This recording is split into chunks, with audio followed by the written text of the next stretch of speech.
ठीक से देखा लोग, नेचुरल ब्यूटी है, पागल तो होकबे करल। कवनो करे नहीं बाबू लगाइले तब महरेले छी हतर जाना जब मुस्काइले तब महरेले छी हतर जाना जब मुस्काइले। बात करिए वजह से कमा से काहेंगो देखलो जरा गुरुकुल तो रोशियन फेल बनी बा। हमू दसवा फेल बानी।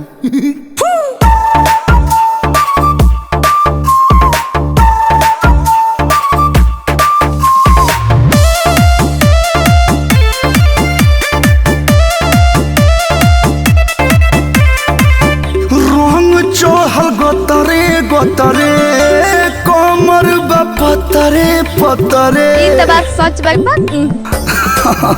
असहीना बधन बाटे टाइट हो हम ढाइट लीला बॉडी लाइट हो। मरा करी खालू का लाइट मने हल्का हल्का भोजन। मीठ बोले लू ज्यादा मिठाई ले बोलबू। हमरा बात के तो इतना घमंड बा कि सब इंस्टाग्राम के लेके पगला गल बन से ऊ हमरा के पावे खातिर नेचुरल ब्यूटी बनी यही से। एक बेली छुली कवनो करे नहीं बाबू लगाइले तब महरेले छी हतर जाना जब मुस्काइले तब महरेले छी हतर जाना जब मुस्काइले।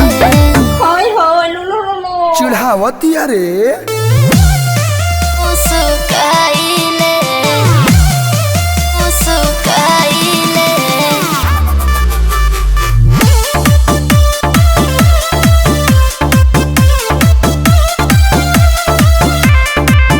तू ही तो ट्रेंड में बाड़ू छापल बरेंड में बाड़ू तहर बड़ी हाला बा।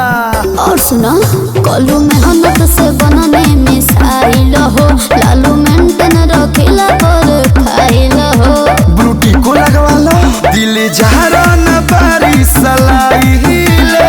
कितना जना आइलो ना कितना जनी गइली आ तबो ना नेचुरल ब्यूटी हो पइली झमकावला से होई।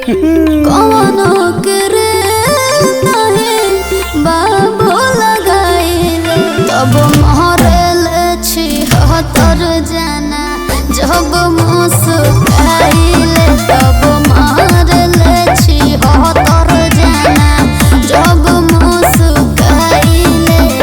अरे छतवा लिया रे धूप बा। ई त बात सच बा कि पापा के पड़िए सके धूप लागेला, पापा के पड़ा सके ऐसे ना लगे कि और रेडी करिए करिए रहेलन से। करिए बन जा लेकिन तोरा से बढ़िया बन जा। घमंडी।